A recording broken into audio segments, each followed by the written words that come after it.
We have a guest on tap for us here at the show, and really excited to talk to Paul Fritschner. If you want to talk college basketball, really no better guest to have on than our guy, Paul Fritschner from the Rebound Rundown. Paul, how's it going, man? Can you hear me? How we doing? What's going on, Stone? Can you hear me? I can, yes. We're in a good spot. So you're doing all this. You're a one-man band here. You're producing all this. I can see you in the VMix lab there. You're doing all this yourself. I am, yes, doing a little bit of everything. People bang on me from time to time because I'm not always looking at the camera. But, yeah, we got a lot going on here. But, yeah, I think we're all good. Love that. Yes. Love that. Let's talk hoop, brother. Let's do it. Appreciate you making some time. I know, obviously, it's a very busy week for you. But we're going to talk about a little bit of everything. But, obviously, I do want to, emphasize the Crosstown Shootout. So let's start with that. Going into the year, right before the season started, we talked to you obviously a couple of weeks ago, and it felt like UC was in a spot where, you know what, they're probably going to go back-to-back. They're probably going to win 2 shootouts in a row, and then the season begins, and that kind of looks true as well, right, because Xavier gets off to that horrible start. They get blown out by Iowa. They had the upset there at home as well, and then things are kind of shifting in an opposite direction a little bit here. Next thing you know, Xavier's beating West Virginia, blowing out the teams they should blow out, and UC's dropping a game at home to a team that was going to be bad in the MAC in Eastern Michigan. Has it felt like the momentum in this game has kind of swung a little bit, maybe back into Xavier's hands here? Yeah, I think that's the main headline heading into Friday night is the fact that you hit the nail on the head. Before the season, it was going to be an expectation that Cincinnati would probably be favored by 4, 5, 6 points in this game. And quite honestly, it would be a disappointment to Cincinnati fans if they walked out of here and hadn't won the game. I'm sitting in the bowels of Cintas right now after Richard Pitino's press conference to preview the Crosstown Shootout, and that was something that I was sitting there thinking about as I was listening to the players and to Pitino talking about it, is just how different this game feels compared to where it was 3 weeks ago, and the fact that Xavier all of a sudden in those 3 or 4 days in between the Santa Clara game and the Iowa game, yeah, you lose to Santa Clara by 19, you lose to Iowa by 19, but the 19 to Iowa felt different than the 19 to Santa Clara, because the 19 to Santa Clara, quite honestly, it could have been 30. They were never in that game. It was never close. Santa Clara was the better team. They came in here and they blew Xavier out. But against Iowa, it felt like something changed. There was something in those 3 days leading up to the Iowa game where the coaching staff went back to the drawing board. They figured things out, and they said, we're going to change some things around, went with a different starting lineup. All right, took over the point from Roddie Anderson, and Jovan Milicevic goes down into the middle, playing more of that scoring role as a 5. And the difference being now that they've completely changed as a team. Their identity, going into the year, if you would have told me this team was a 3-point shooting team, I would have said you were crazy. But here we are, 9 games into the year, whatever we are, and Xavier's become one of the best 3-point shooting teams in the country. Purely by volume, they need to, because their interior just hasn't played as well as it's needed to. So going into Friday night, Xavier's probably going to be favored in this game. Right. If you just look at the computers, Xavier's a 1 or 2 point favorite in most computer models, and generally the sports books follow those within a half point or so.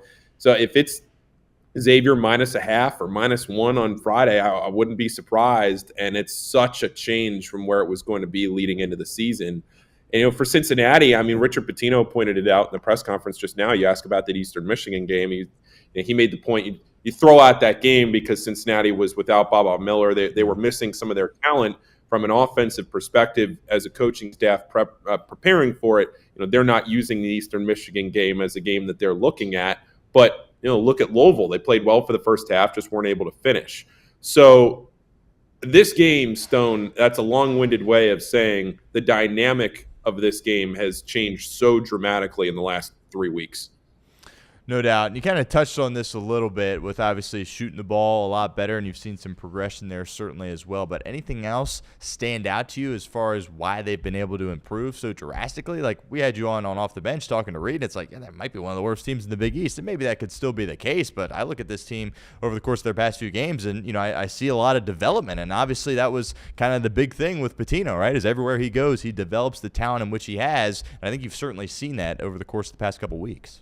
Yeah, I think the biggest thing that stood out to me, Stone, is that they're taking care of the basketball. They have one of the highest assist rates in the country, and they're top 10% in turnover percentage, or in another way of saying it, not turning over the ball.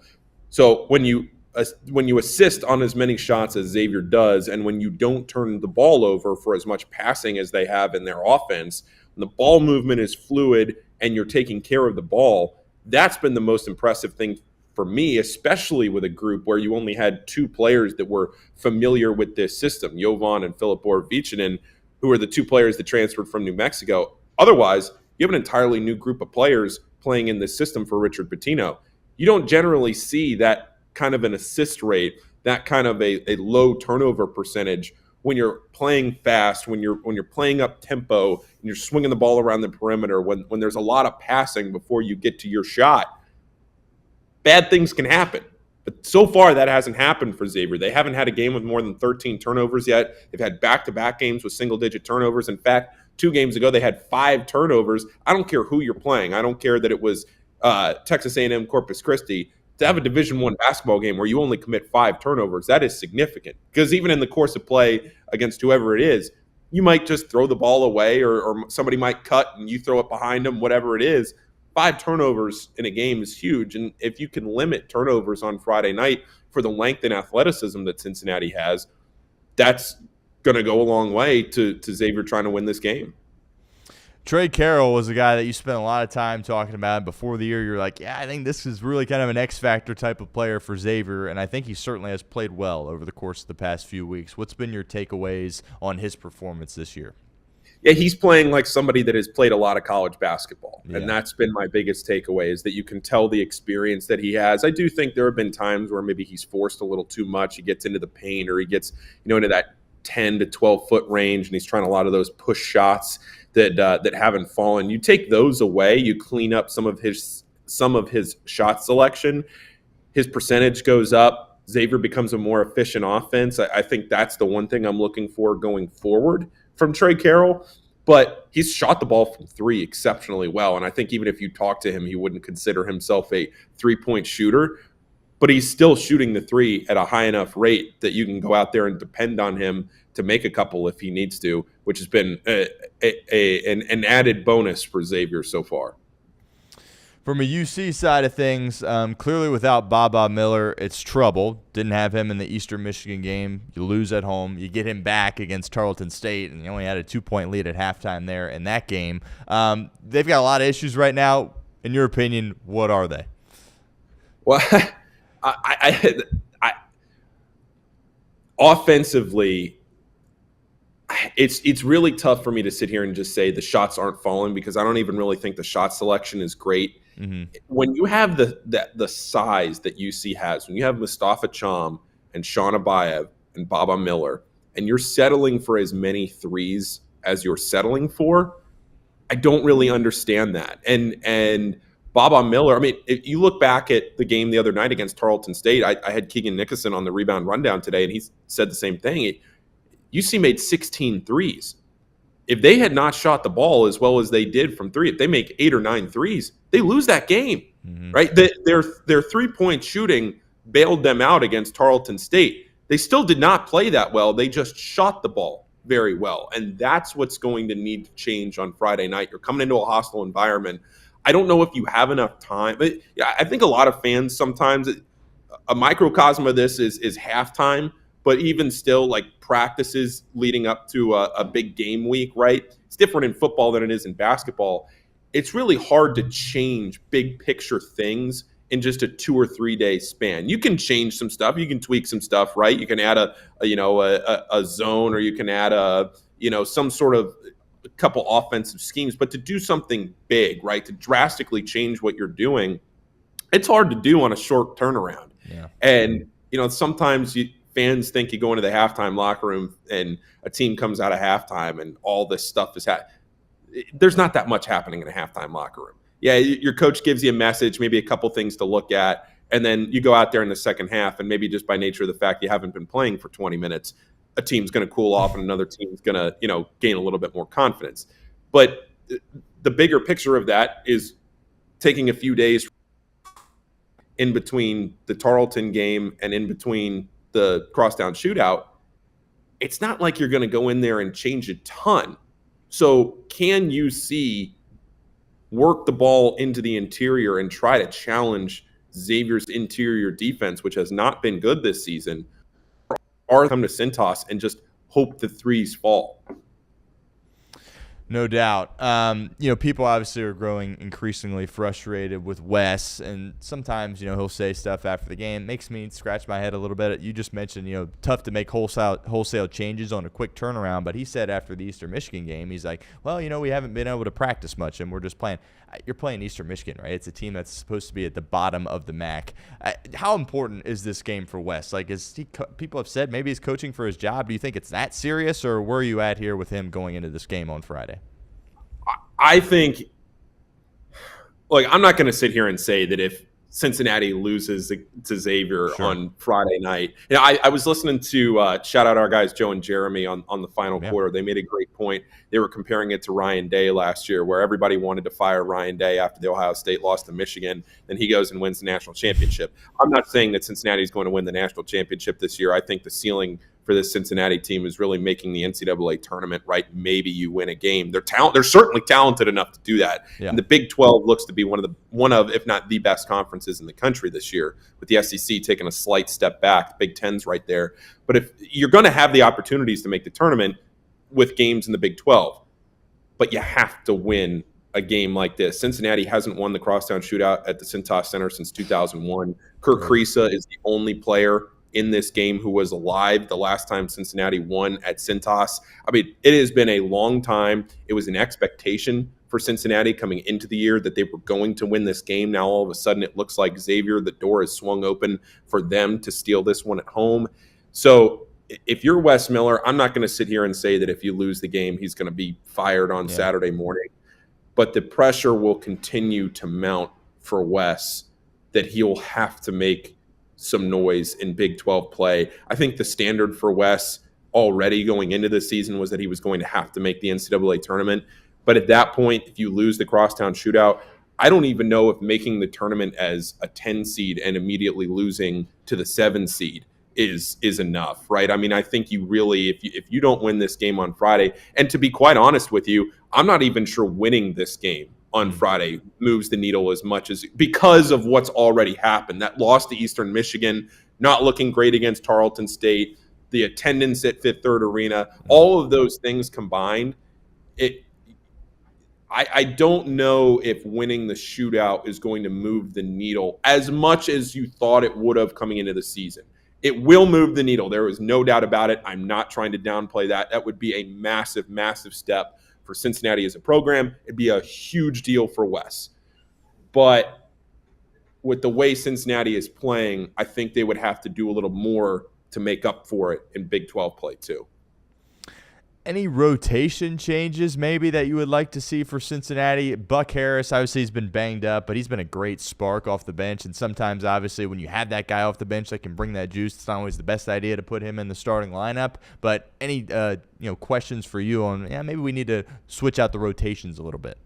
I don't know if I'm switching out the rotations. As it relates to Friday night, one guy I'm keeping an eye on is Kirk Kriisa, because he just feels like the type of spark plug guy where if we walk out of here at 10 o'clock on Friday night and we look at the stat sheet and it says that Kirk Kriisa had 20 or 25 points on 5 or 6 made threes, I just wouldn't be shocked, because this is the type of game that he lives for, the type of guy that he is.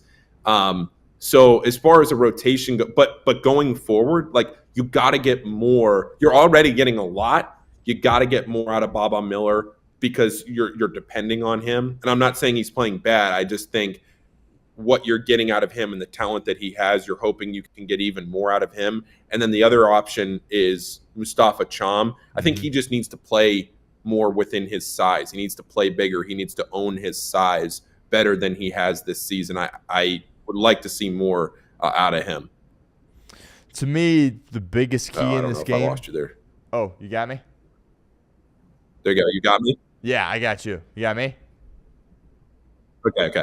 Yeah, I got you. All right, cool. To me, I think the biggest key in this game kind of feels like Xavier's perimeter shooting, and obviously you touched on how important that's been for them as they've kind of gotten hot here over the past few games, and always in the shootout it seems like they shoot the ball well when you just kind of look at the scope of the shootout over the past 10, 15 years. Any other keys to the game you think for you going into Friday? From a Xavier perspective, no, I think I've hit on everything. Just they're going to need to take care of the basketball. They're going to have to figure out what they want to do on the interior, because I think UC size could give Xavier a lot of problems. And then, I think this could set the record for most threes attempted in a crosstown shootout between both sides, because I think both teams are going to kind of hope that the threes bail them out of this game. And whichever team shoots the ball better, as basic as it sounds, whichever team shoots the ball better from three is going to win this game. Totally agree. Pitino had some comments, after the last game where he was like, "Yeah, we haven't really talked about the shootout much," and I was kind of, it kind of puzzled me a little bit. I get coaches, one game at a time, focus on what's ahead of you. I totally understand that, but this obviously is his first time being the head coach for Xavier in the shootout. He knows what he's getting himself into here, right? Obviously, you just had the press conference with him. He knows what's at stake here. Oh, absolutely. I don't think there's any doubt about that. The one point that he did make is, there aren't a lot of players in this game. Isaiah Walker, his dad Tyrese played at Xavier. Isaiah has been to the crosstown shootout his entire life. He understands what this game is. He was actually just talking about it in the press conference that he was conveying to the rest of the Xavier team that, hey, this game is different. This game does mean something a whole lot more than just any other normal game. This game means something to this team. It means something to this fan base. It means something to both fan bases. It means something to this city. So I think having a guy like Isaiah Walker for Xavier is important to be able to, convey that message. But for Pitino, he definitely understands this game. There's a difference in understanding it and then actually walking out there on Friday night and seeing the crowd and understanding what the game feels like. But he's coached in some big environments. The Pit is an incredible arena in the Mountain West. It's one of the best venues in the country. It's such an underrated place that, has gotten national attention before, but, being in the Mountain West and on the West Coast, sometimes it doesn't get the attention that it deserves. It's a monster place to play, and they have great atmospheres there. He is certainly no stranger to a great atmosphere, but understanding this game in this city, he can answer what he answers on the stage for sure, but right. He knows what this is going to mean on Friday night. Paul Fritschner of the Rebound Rundown joining us live here for a couple of more minutes on the show. I want to transition here a little bit away from the shootout and ask you a couple of national questions, because college basketball obviously has been great, and there were some great games last night as well. I'm watching the Duke-Florida game, great college basketball game. I'm not a Duke fan by any means, but as they were going on their run in the tournament last year, and you got the freshman flag, Knipple, I love Shire, Malawach obviously there as well, kind of fell in love with them a little bit, and then obviously they get their hearts ripped out. And then going into this year, you knew there was going to be some new faces and didn't know exactly what it was going to look like. And you heard about this Boozer kid and how great he was going to be. Clearly the hype is real. He's one of the most efficient guys in the country, one of the best players in the country. Great game last night against Florida. Florida, obviously lost a couple of guys, but, still have Condon in place and Houck, who was, off the bench for them. You get Boogie Fland in the transfer portal. What was just kind of your takeaways from that game? And do you think Duke is a real national title contender? Because I had some questions going into the year, but I'm like, yep, they're the real deal. I think I don't know if they're a team that I would put right now as a favorite to win a national championship, because I do think they do. I think they have some questions that need to be answered on the offensive. And you look at last night, Isaiah Evans, credit to him, man. He was 0 for 7 going into that last shot from 3. And then he steps up, hits a game-winning 3 when it matters the most against a really good Florida team. That was an incredible spot for Isaiah Evans, who has impressed me this season, even, in a game like that last night where he was struggling to hit the most important shot. I think Duke is just one step below the cream of the crop in that 1A tier, where right now it's looking like, you have Michigan up there. Arizona probably has the best resume in the country. Gonzaga had the argument until they got their doors blown off by Michigan players era. Purdue, they're the number 1 team in the country, and it feels like they're almost flying under the radar because Michigan's got all the attention right now, and so does Arizona. So I would have those teams. Houston certainly has an argument, but they struggled with Syracuse in the players era. There are teams that I think are in that very, very top conversation. I would maybe put Duke in that 1B as a team that if they won the national title, I wouldn't be overly shocked, but I wouldn't put any money on them to win the national title right now. I've always been a big Tom Izzo guy, and they've kind of maybe surprised some people a little bit. They're winning a ton of games. In this day and age of college basketball, it's always kind of a year-to-year basis. Like, oh, he's here for a year. He's going to hit the portal, go somewhere else, make some money. You look at this Michigan State team, their three best players, Kohler, Carr, and Fears, are all back, and I think that could speak volumes, especially when they make a run into March. Your thoughts on the Spartans, as obviously they're undefeated, and they had a big win last night as well. Well, I think Fears is so fun to watch. I just think he's like everything good in college basketball is him. And he is so fun. He's so talented. He's exactly what Michigan State needs. I think that Michigan State's roster is fairly limited. They feel like a second weekend type team, a team that could, get to the Elite Eight and maybe challenge for a Final Four spot if the bracket breaks right for them. They're not. They'd be like in that second tier of teams that feels right in that like 10 to 20 national ranking for most of the season. But credit to Tom Izzo, the fact he's been doing it this long, and the retention I think it's underrated, the retention he's had on that roster. Shaka Smart and Marquette get all the attention for, hey, we're not going to go to the portal. We're going to do it our way. We're not going to get any guys that we haven't developed here in our system. Michigan State's had a fair amount of retention too, and he's been able to do it his way. And to his credit, he's done it very well because that's the kind of coach that Tom Izzo is.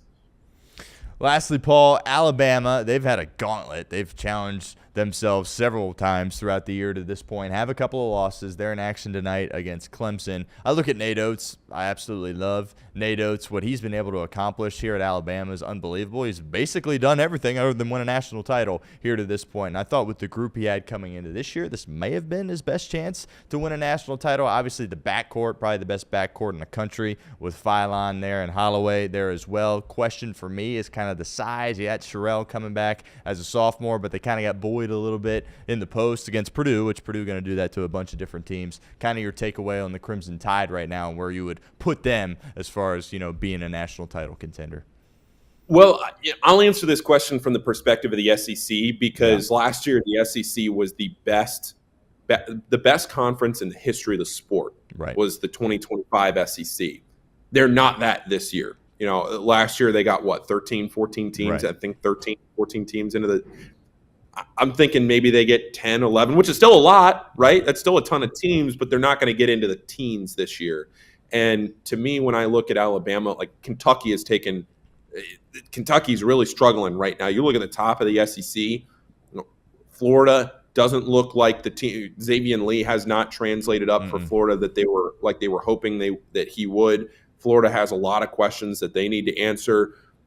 The top of the SEC is really good, and Alabama is right in that conversation. And if they can go into the SEC and win the SEC, which I think they are very capable of, then that's going to tell me that this Alabama team is different, that the pace that they play with, the scoring, is going to set them apart from years past with Alabama. And yeah, I don't think I would sit here and argue with you that this could be Nate Oates' best team.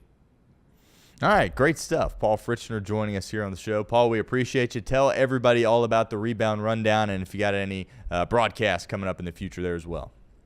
Yeah, absolutely. Rebound Rundown, plenty of crosstown shootout coverage going into the game on Friday night. Had Keegan Nickerson on today from Bearcat Journal to preview it from Cincinnati side. Have Rick Boring on tomorrow to preview the Xavier side. And then I think I would do a live show tomorrow night, call-in show. The good old Twitter Spaces do that Thursday night. But, no broadcast zone until January. I'll be back on CBS Sports Network in January. But month of December, settling in, getting dialed on the rundown, and moving forward. Appreciate you. Yes, sir, Paul. I appreciate you making some time, and as always, would love to do it again soon. You're the man, Paul. Thanks so much. Anytime.